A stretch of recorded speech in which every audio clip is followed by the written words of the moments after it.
আমি আজি নিৰ্বাচন আয়োগক এটা কমপ্লেইন লঞ্চ কৰিছিলোঁ। ইতিমধ্যে এই কমপ্লেইনছ আমি প্ৰথমতে ডিষ্ট্ৰিক্ট অফিচত কামৰূপ ডিষ্ট্ৰিক্ট অফিচ তাৰপিছত আসামৰ ইলেকশ্যন অফিচাৰক দিছিলোঁ। আজি দিল্লীত চেণ্ট্ৰেল ইলেকশ্যন অফিচাৰক আমি এই কমপ্লেইনটো দিছোঁ। প্ৰথম কথাটো আমি জানিব বিচাৰিছিলোঁ যে কামৰূপ জিলাত কিমানটা ইভিএম আমাৰ তালৈ আহিছিলে আৰু কিমানটা আনইউজ ইভিএম তেওঁলোকৰ থাকিলে।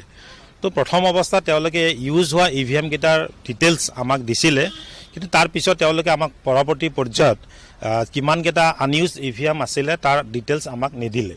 আৰু সেইকাৰণে আমি পৰ্যায়ক্ৰমে অসমত তাৰপিছত আহি আজি দিল্লীত আমি কমপ্লেইন লঞ্চ কৰিছোঁ। আৰু মই নিজে এগৰাকী যিহেতুকে প্ৰাৰ্থী আছিলোঁ, মোৰ তেওঁলোকে দিয়াৰ পিছত তেওঁলোকে যিকেইটা ইভিএম আমাৰ ওচৰত দিলে তাৰ ভিতৰত 8টা ইভিএমৰ ডাটাৰ লগত যিখন ফৰ্ম 17 বুলি থাকে, ফৰ্ম 17ৰ লগত 8টা ইভিএমৰ তেওঁলোকে দিয়া 8টা ইভিএমৰ ডাটাৰ লগত মিছপ্লেচ আছিলে। এইটো মই ইতিমধ্যে অসমতো মই জমা দিছোঁ আৰু দিল্লীতো মই জমা দিছোঁ। আৰু ই এটা অতি গুৰুত্বপূৰ্ণ বিষয়, কাৰণ যদি ফৰ্ম 17ৰ লগত ইলেকশ্যন কমিশ্যনেৰে দিয়া ইভিএমৰ ডাটাৰ যেতিয়া আমাৰ 265ৰ ভিতৰত 8টা ইভিএমৰ লগত যিহেতু মানে সংগতি নাই, বিসংগতি সম্পূৰ্ণভাৱে, ই এটা আটাইতকৈ দুৰ্ভাগ্যজনক কথা, ইলেকশ্যন অফিচাৰৰ কাৰণে এটা দুৰ্ভাগ্যজনক কথা। আমি বিচাৰিছিলোঁ স্বচ্ছভাৱে আৰু নিকাভাৱে নিৰ্বাচন অনুষ্ঠিত হওক আৰু আমি এই ক্ষেত্ৰত সহযোগো কৰিছিলোঁ। কিন্তু যোৱাকালি এটা দুৰ্ভাগ্যজনক ঘটনা ইতিমধ্যে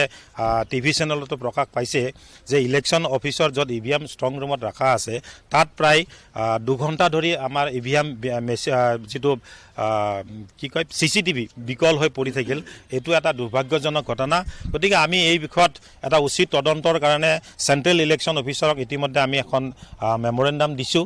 আৰু যদি আমি চাম 2-3 দিন চাম, যদি একো নহয় তে পৰৱৰ্তী পৰ্যায়ত আমি আন্দোলনৰ কাৰ্যসূচী লোৱাৰ বাহিৰে আমাৰ কোনো ৰাস্তা নাথাকিব। কিন্তু আমি পৰ্যায়ক্ৰমে সেইকাৰণে প্ৰথমে জিলাত, তাৰপিছত অসমত, তাৰপিছত দিল্লীত সকলোতে আমি অৱগত কৰাৰ যিটো প্ৰয়াস তেওঁক আছিলে সেইটো অসমত কামৰূপত এইটো হোৱা নাই। কাৰণ ফৰ্ম 17 মিল নাই, ইভিএমত ষ্ট্ৰং ৰুমত কাৰেণ্টৰ কোনো মানে CCTVৰ কোনো ব্যৱস্থা সুৰক্ষিত নহয়।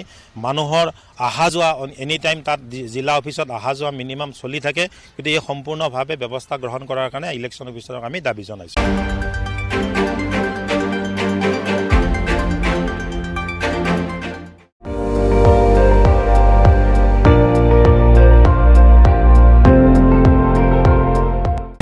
আপুনি চাই আছে ND24, সৰ্বশ্ৰেষ্ঠ নহয় সৰ্বোত্তমৰ দৌৰত।